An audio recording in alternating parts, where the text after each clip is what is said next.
Dan Rothenberg and Joe Klosik, two guys trying to figure it out. Not the right wing, not the brosphere. Left of center, with humor and empathy.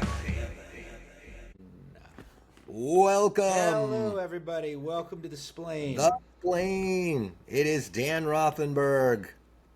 And what are we? How many subscribers are we up to? I don't want to tell you, Dan. I feel like your self-esteem is. Hey, I'm comfortable. Are we up to 30? We are over 30. We're over. I feel really 31. Yeah. That is one. When you're starting out, one is a lot more than not one. You know what I mean? It's someone decided to subscribe. Nine out of 10 mathematicians agree that one is more than none. Is more than not. Yeah. Zero. Yeah. Okay. Yeah. Yeah. Can I just jump in real quick? Yeah. Sometimes it's nice to meet your heroes. Quick little name droppy story. I was in Los Angeles at Largo. Oh, Hip, yeah. very cool show. A lot of comedians that I know. I've learned to not. Have you ever learned this lesson? Let me ask you something. In your mind, the last time you talked to a now famous comedian, they were cool with you, and they maybe even took an interest in you, and you think approaching them, you're gonna go right back to where you started, and bam, you are nothing. Normal. You're less than nothing. I go ahead. Yeah, I have a funny feeling I know how the story's going to go, but please. Well, first let me go. Now I'm going to talk about a previous story. This hurt. I got to tell you, this hurt. I saw Patton Oswalt. Yeah. Who we were always, back in the day, which.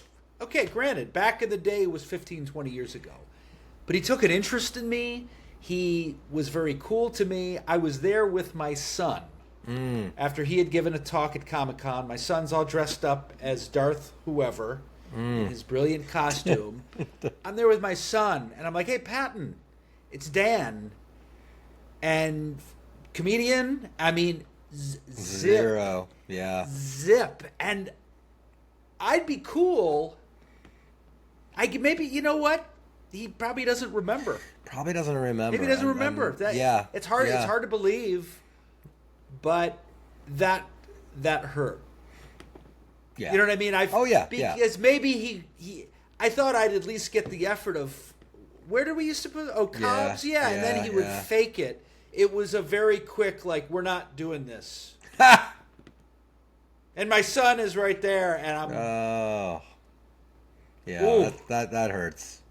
But anyway, getting back to my original story, I'm at Largo, and Cheryl Hines was there, and I am very excited to say, I went to do a selfie, and she agreed to not be in it.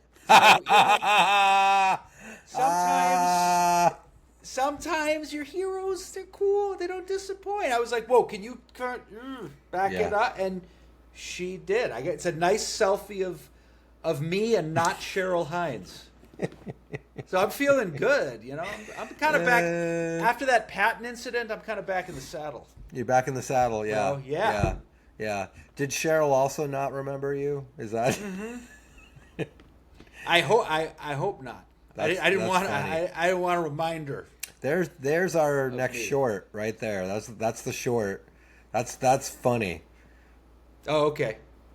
All right, I'll short it up. Short it up. Yeah, I've had a couple of those incidences play out. I don't want to name names. But I name names. Okay. Well, it's okay.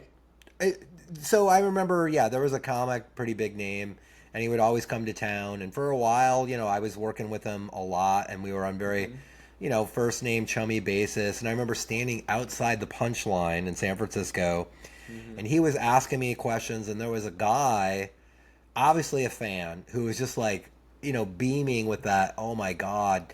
and I'm enjoying the fact that this other comic is just like, hey, we're having a conversation, And then I remember exact same place, Largo, right? Which everyone's cool. Everyone is in the audience is also cool. And I remember going up to the same comedian. He was having a conversation with someone, and I just wanted to say hello. And I stood there like an idiot for a full minute before I realized, oh, now I'm the one being iced out. And he didn't even acknowledge I was there. Never said my name. Never even turned. Did he recognize you? Or? Oh, he had to, because I mean, this was like a couple of months earlier. We had been right. Oh, okay. So, that was like that was really painful. See, you're still in it. So you had just it's like you've actually gone up at Largo, as opposed. I never went up at Largo. I saw a couple of shows there. Yes, you did. No, I don't think I ever did. Did I? Yes. Didn't No. you go up for the combo platter? What's his name? Not the combo platter. You're thinking. Oh yeah. You're thinking of Jeff Garland. Yeah, Jeff Garland. But that's at. Yeah. I did a show with him in L.A., but I'm blanking on Upright Citizens Brigade Theater. Oh, that wasn't okay. That wasn't Largo. Same Yeah, thing. it's a very very hip room. Very like you gotta. Someone big has got to bring you on, or somebody. Yeah, I mean that. You was did well there, didn't you? I did well. I did surprisingly well. And man, there are times I really do think like, man, I should have stayed in LA, because the hard part was over, which was like, oh yeah, I moved down there and then I drank again and my girlfriend broke up with me and I didn't have a car. So the hard part was already over. It was going to get easier after that. Right, yeah, I tried to convince you. You were gone, dude. You were gone. I was gone. It was something about sleeping in a halfway house with a bunch of snoring, farting guys. Oh, God. I'm serious. Let's not revisit that again. Oh, my God. But, yeah. Let me check in around some of this shit. Check in, and then I'll talk about being Jewish. It's not easy. It's not easy being Jewish. You're free to be Jewish here. Well, thank you. I would want you in my selfie, buddy. Okay, you go ahead. So, do your thing. I've been having a little bit of mild success on TikTok, and here's what's fascinating to me about TikTok. I've been posting some comedy clips, and I think my crowd work is better than average. My written stuff I think is better than average. But it's just getting nothing, right? So I just decided to look at the camera and just do 30, 60-second chiming in about some news of the day kind of a thing. And those have been doing pretty well, right? I'm like, oh, okay, maybe I found a way to make TikTok work for me.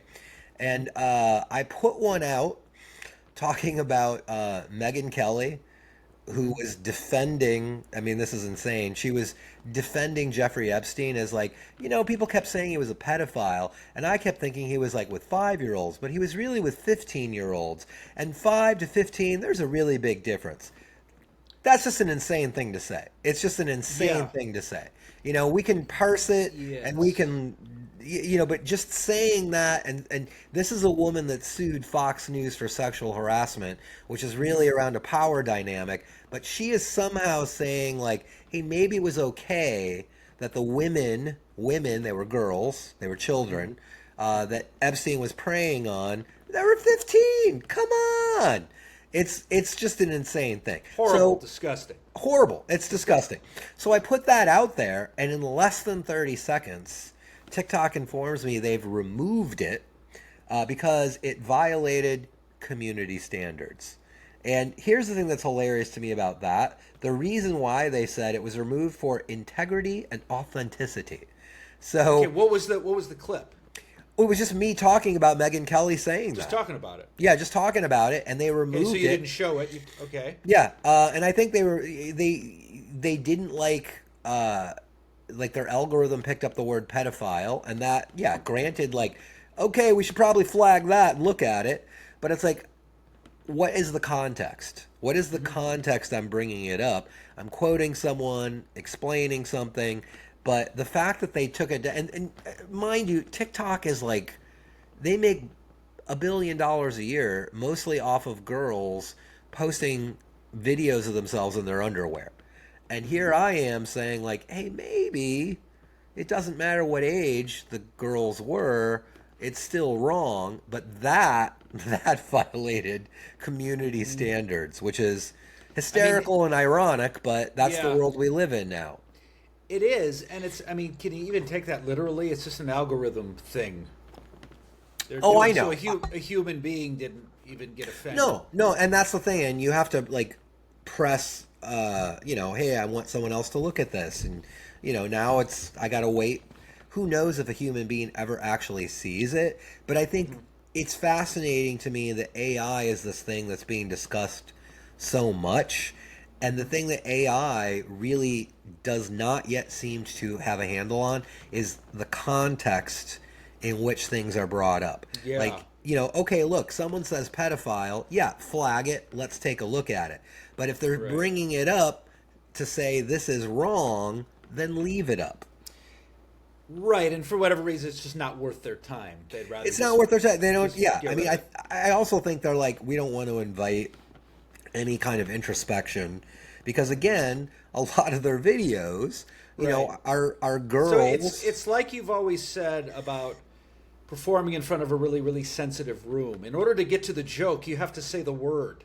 You got to say the So word. if we don't yeah, if we want to rail against pedophiles, we have to say the word pedophiles. yeah, I think we should change the word pedophile though, and now just call it To Trump. Yeah. Just Trump. When you're, oh my God, did you see about the gym coach at the junior high? He just got arrested for Trump. I like it. You Let's like it? spread it. Let's spread it. You know what? I think one of the reason Trump's that name works with a lot of his base because it's kind of like a grunt. Trump. It's very simple. Something a caveman. Yeah. Someone with a traumatic brain Yeah. injury. Somebody Trump. Trump. Yeah. And they kind of say, have you ever who are you voting for? Trump. It's kind of it's something you can say under your breath without looking at yourself in the mirror. Trump. Trump.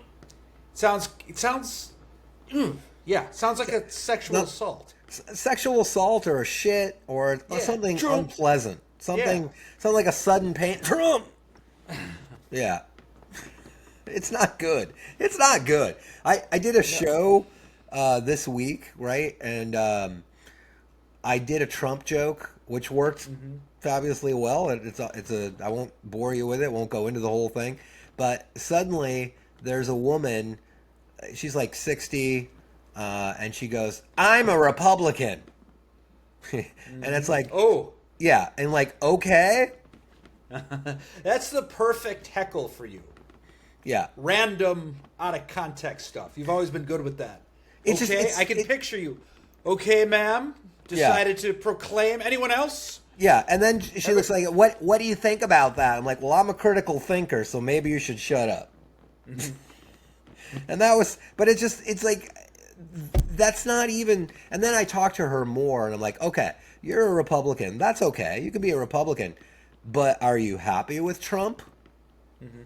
And she's like, well, no. I'm like, so, So what's you- the problem? yeah, like, so With why my are you joke announcing, at the exactly. comedy show. Yeah, like, why are you announcing you're a Republican and you're not a Trump fan? Like, it was one of those times where I was genuinely annoyed and I could have moved on and I probably should have moved on.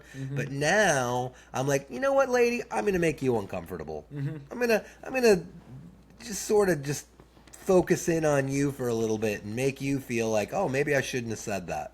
But So I would think at some of your shows, depending on how quickly you go out to the crowd gets a little like careful if because you're not you're going to get into it. I'm gonna get into it, but I mean most of the time I'm always gonna be likable. I mean that's one of the things that I will say to younger comics, like you gotta stay likable.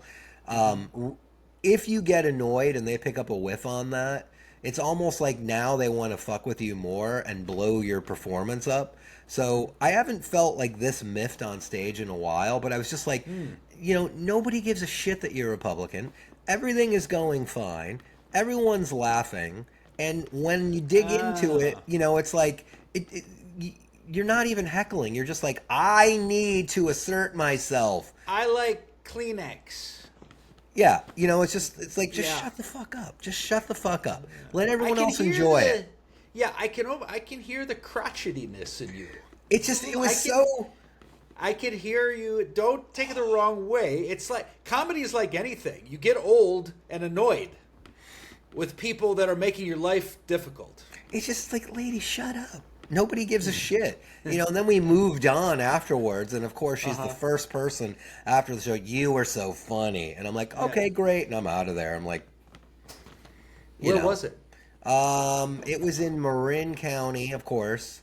And she's one of these like just quintessential. She's loud. Clearly has a lot of money because she's wearing expensive clothing. Yeah, just another night of Yeah, making yourself. No, the yeah, comedian, I made the show better. exactly, I exactly. was Yeah. talking. We had so much fun. I need you to know that I don't agree, but I can't really articulate it, Uh-huh. so I'm just going to yell, I'm a Republican after a joke about a president I don't support. Let me ask you something. You had mentioned talking to the younger comics. Do the younger comics listen to you or give a shit? Do they take your advice at all, or A little bit, I do they think. know fucking better?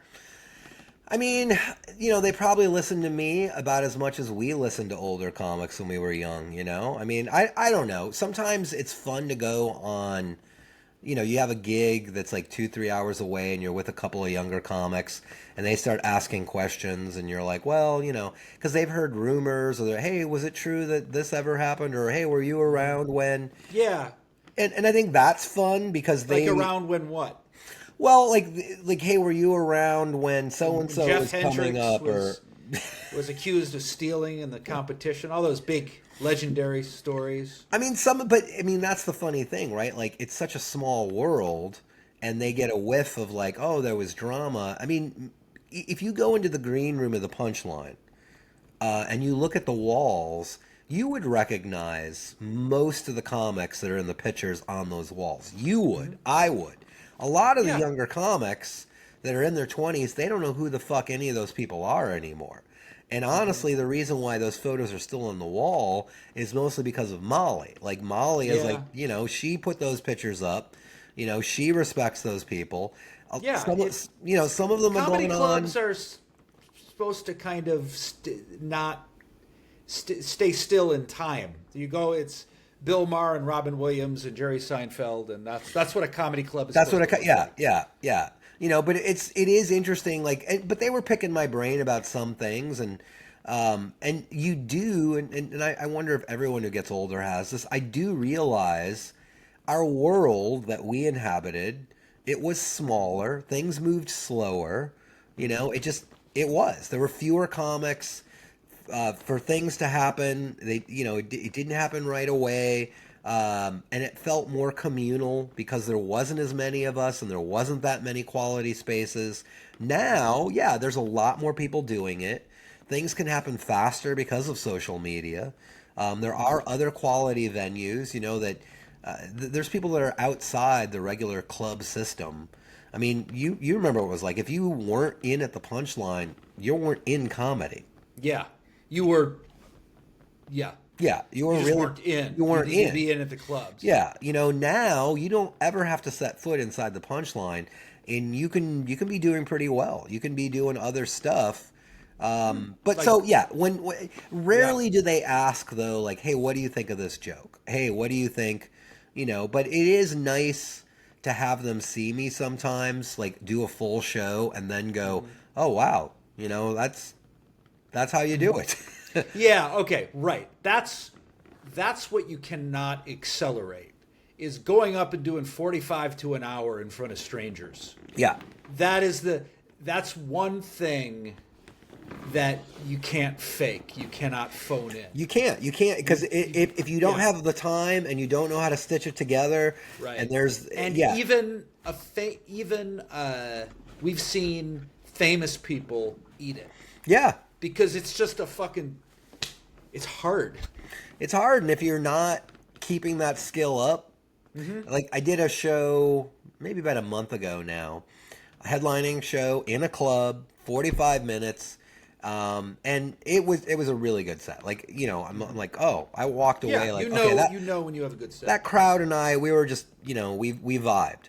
And the opener brought his girlfriend, and I came back, and the opener's girlfriend was just like, oh my God, I come and see a lot of shows because he brings me to a lot of shows, and you were great. I don't really laugh at the headliners that much. And I could look over at him, and he's kind of like, Yeah, that's right. Because you can't do that. you can't do that yet. You will. right. You will. But the funny thing was, like a couple of Yeah. days later, he messages me, right? And he asks me about a joke, because now it's like, look, if my girlfriend thinks you're funny, then I think you're funny. And what do you think of this joke? Which Do people still go up at open mics with with a notebook and try their stuff? Yeah. I mean, that still goes on. I mean, there's still. I mean, and open mics are still, just as awful and heartbreaking. Yeah. There's The some same- that are same betters, thing. but I mean, it's still. Yeah. I mean, you're always going to have. There's going to be two white guys with undiagnosed mental illness trying to make a rape joke work. There's going to be one lesbian who doesn't know that she's a lesbian.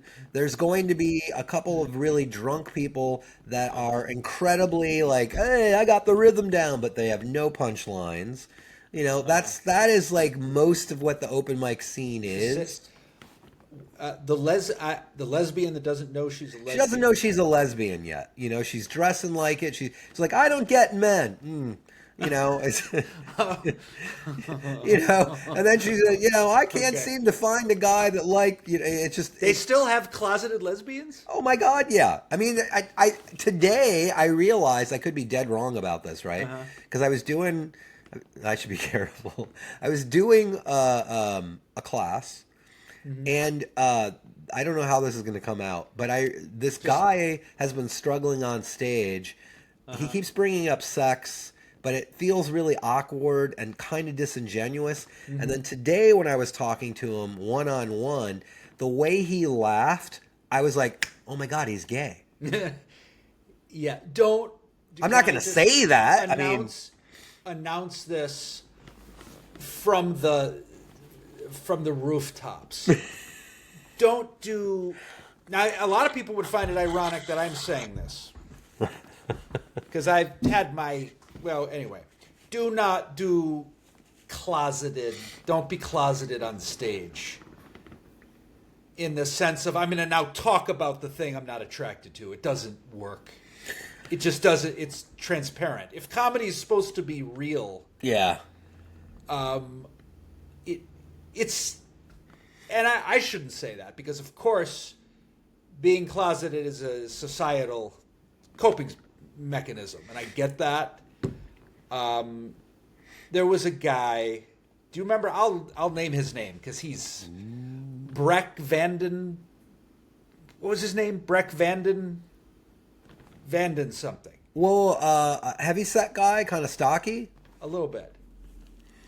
Vandenberg, something like that. He used to do gay sometimes, not gay other times on stage. And I did a one-nighter with him. Oh. And he was, not like that. And he was like, he was the feature, and he's like riffing with this woman in the front row. He's like, well, do me then. I swear, it was just like that. It was so... And then the headliner goes up and made fun of him, and that was really not cool. Oh, wow. So that was... The headliner went up and called him like the fucking F word. It was Oh, really? nasty. Wow. Nasty. Okay. Different time. God. Shit happened at the Sweet River Saloon. Oh, in shit. Santa Rosa. Shit Oh, happened. my God. Yeah, yeah. But, The Sweet River. I remember that place so well. Oh my God. I had some great sets there. I had some Yeah, me too. crying in the parking lot sets I there. had all sets like that. Okay, nobody gives a shit. Nobody Now, gives a shit. All right. let's get to what I always want to avoid this topic. I'm going to launch into it. It's it's a hard time to be Jewish for me, and that if I could sum it up, it's hard to find my place. People I relate to, because on the one hand, I have a lot of male Jewish father friends that went to school with my fathers of the kids that went to school with my son at this Jewish day school, which sounds very religious. It's Portland Jewishness. It's liberal.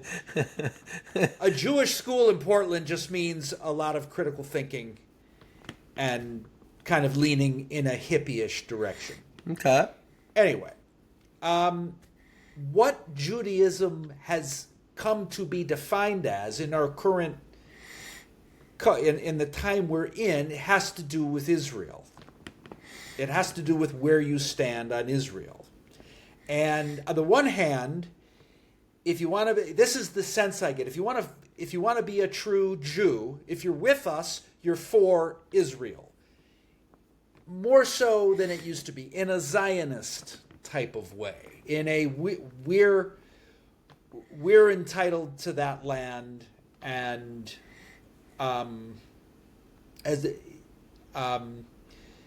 and going and not criticizing Israel for what they're doing in Gaza, right, or what they have done.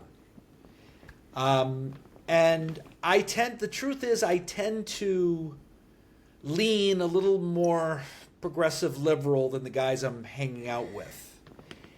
At the same time, Joe, as a Jew, Israel is important. So you can't just emotionally abandon it. It's important. It's a homeland. It's the only homeland. And it's important. So in that respect, I've always been very sensitive about it. I mean, my wife and I used to have a joke about how to get me pissed off. And it just has to do with Bringing up Israel?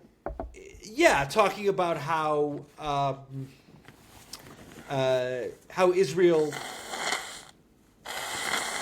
Israel shouldn't be there. They should have found a more peaceful place. And the thing is I acknowledge that there's such a thing as Israeli aggression. I acknowledge that. And me and many people, particularly before the October attack.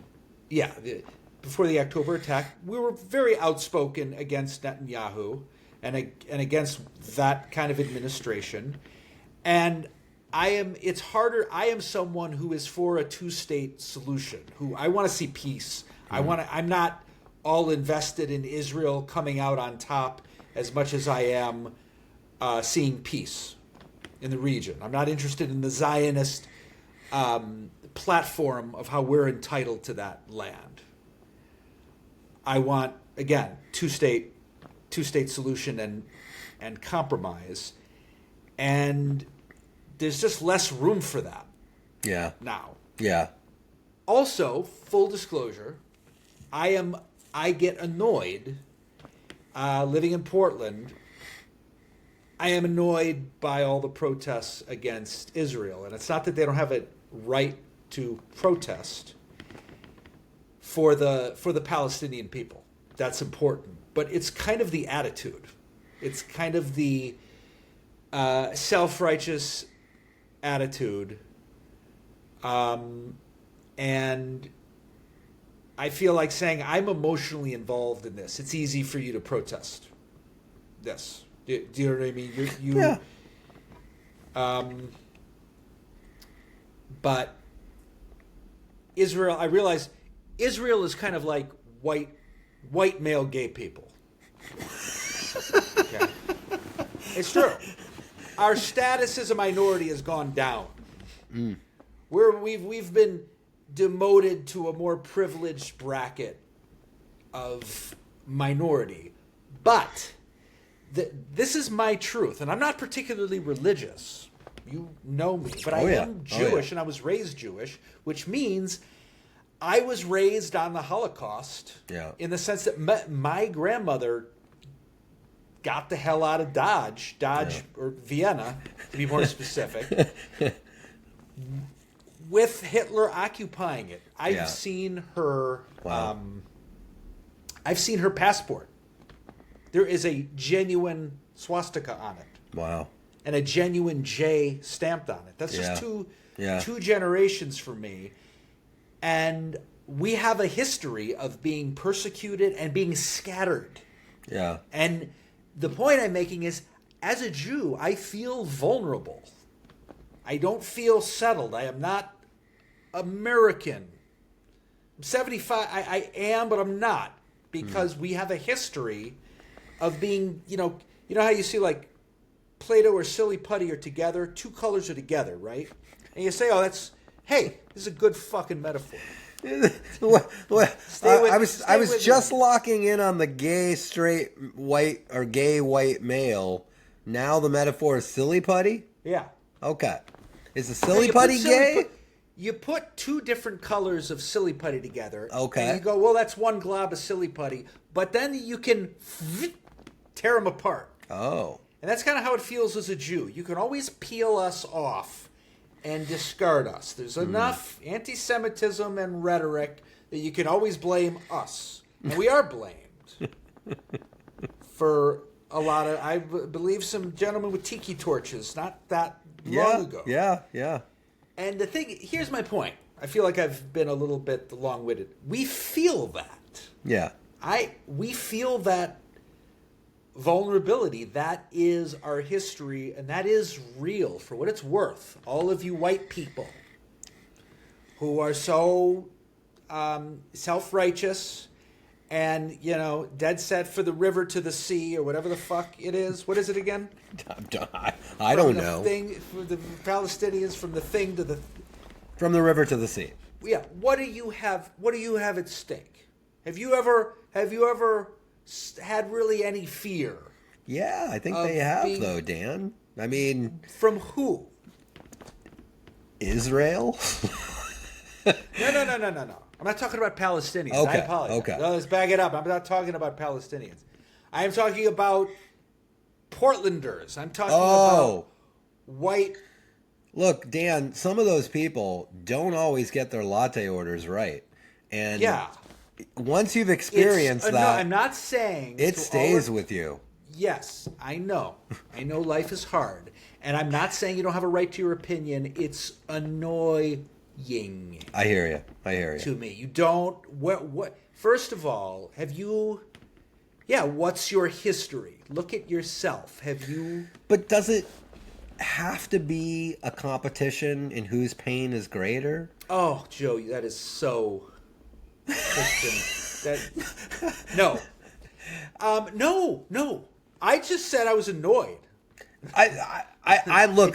I salute you in talking about this because I know it's a difficult subject. Yeah. I know it's difficult for you personally. I have. This sounds like I'm just saying it for the sake. I have other Jewish friends, and I know that it's they're not comfortable talking about it, and they're not comfortable talking about it because they don't want to be attacked.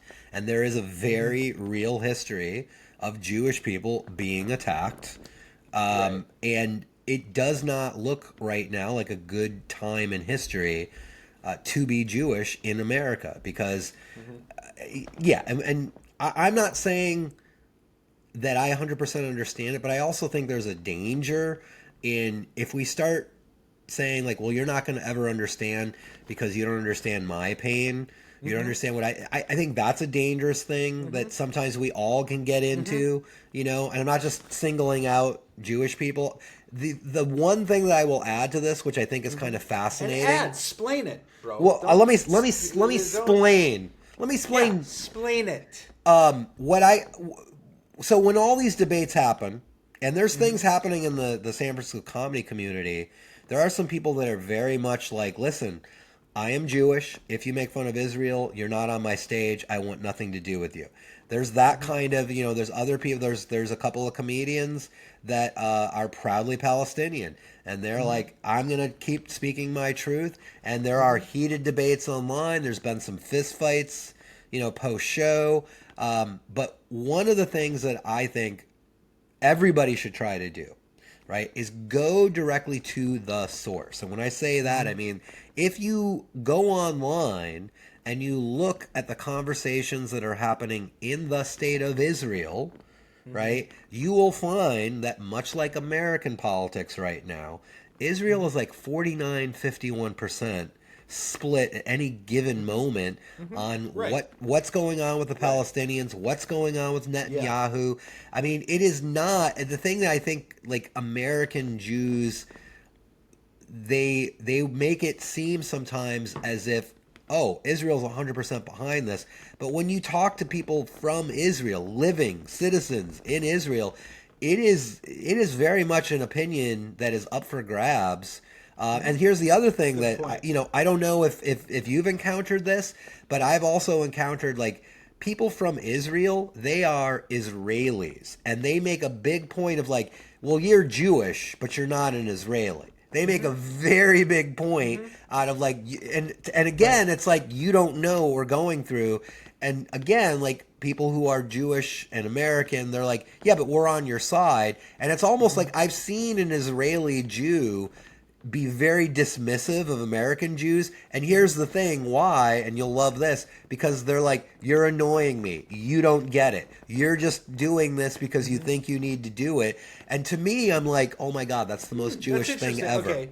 So the Israelis are looking at Jews it's very tribal. You know what I mean? It's like, it's very like, I'm an Israeli and I'm Jewish. You're a Jew that lives in America. Thank you for your support, but you don't really get what's going on. And then you go to Israel and you find that, like, yeah, the country is split down the middle over what to do, but Netanyahu is very much cut from the same cloth as Trump. Yes, I think. I mean, he's fighting going to jail. He's fighting, all this corruption. He does not negotiate in good faith. He and the other thing that I think is very important for people to remember, like, listen, we can debate all the 2,000 years of history, and we can talk about Palestine, and we can talk about Israel, we can talk about all of that. But I think the thing that the world is realizing, like, one side of that group has been sold billion-dollar weapons, and one side has not. And, what happened, I'm not excusing anything. Like, what happened in October, that was a terrorist attack, and it was bad, period. It was evil. I also think that the Israeli government's response was not proportional. And that's my whole take on it. And I think what we're also seeing, and as we've gotten older, I think the other thing that I've seen, which is kind of fascinating to me, there's been a generational shift in attitudes towards the state of Israel. Like when I was growing up, the message I got from my parents, the message I got from everyone is, you do not criticize Israel. You criticize Israel, that is a bad thing. You just didn't do it. Yeah. Now, it was unconditional. But now people, the younger generation is like, well, wait a second. I am questioning the state of Israel. That should not be interpreted as me being anti-Semitic. They have a point. But it gets messy. It gets so messy. That's just my point. It's just, I don't have the answer. It is messy. And again, there's a tendency to not understand someone's experience. So again, and it's not a competition. It's just hard. It is I never thought it would be hard to be Jewish in my country because it didn't feel hard when I was growing up. Yeah. And so, for instance, I remember, when I went to my son's Meet Your Teacher night, whatever it was called, parents' night, and there's a woman with her bag that says, Dykes for Palestine. Now, I am way down with dykes, and I am way... But you know what? If you're for Palestine, you're against Israel. And now I'm trying to focus on my son's teachers, and I'm upset. And you don't have to care, but I think it's rude. I will just say that. I think there is sometimes a time and place to be going to certain situations and agitating. That little sign takes up a lot of space. But do you also think that there could have been somebody there who's like, I'm for Palestinians, but I don't like dykes? You know what I mean? Like there's enough hatred to go around for everyone. Right. I mean, Palestinians against dykes. I mean, now, what do you do about that? What do you do about that? How do you parse that out? Now, I would have enjoyed that. That would have gotten interesting. Who do I root for in this? I don't want to be... As a Jew, I feel, I'm just trying to live my life. And again, my first reaction is, does it cost you anything to have your cool little slogan? Does it really cost you anything? Do you really care? Really? And maybe I'm jaded. And you have every right to have it and go to my son's school with it. You have a right to. I feel like I would not.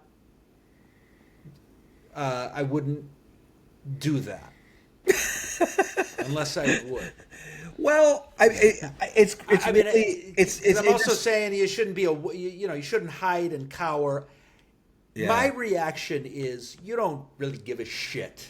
But think about all the years. That's how it strikes think about all the years when, because I am for Palestine and I am for dykes and I do support dykes. That I know you do. Palestine. I know you do. You know what I'm saying? Think about all the years though when a dyke couldn't show up with a rainbow flag. Think about, you know what I mean? Like, and that annoyed, other people who are like, look, I'm here at my kid's school. Why do I have to see a rainbow flag? Mm-hmm. You know what I mean? Yeah. And but I hear what you're saying. And you know what's good though? You can see both sides of the equation. You can see that there's plenty of gray area. You're struggling with it in a way that says you've got empathy and you want peace. And I don't see that all the time from both sides. Here's what I would say. That's a great, because I even thought of that. If someone came with what I consider to be a sign of justice and freedom, yeah, I would support that. I would support the rainbow flag. Here's my take on it, and I'd like to hear what you think. To me, gay LGBTQ rights are simple rights, period. But they're not. And there's only anymore. one side of what's that? But they're not anymore. That's the other thing that's sort of fascinating. Like America has had this hard swing to the right. In your opinion, yes. So in my opinion, and you're going to come, you got a problem with the rainbow flag, fuck you. That's your problem. But Dykes for Palestine is more of, that's my thing. Gay people deserve rights. Yeah. But Israel deserves some rights as well. Why don't they both deserve rights, though, right? They do. Exactly. Like the Palestinians deserve rights. Israel deserves rights. I don't know how. Does Dykes deserve? I don't know how we make that all work. I mean, I think, they're... So you go with Dykes for peace in Gaza. There you go. Okay, we just solved that. So hard? Dykes for peace in Gaza. Fuck it. Fuck it. That's probably a good place to end. We're probably in so much trouble. We're both going to get canceled by so many groups for this conversation. All I said was it's hard. It's hard. Seriously. Yeah. I think more and more, tell me if you think a lot of people are experiencing this. More and more you've got these feelings and like who, and there's no one to talk to about it. Yeah. Yeah, I think As polarized as we are, yeah.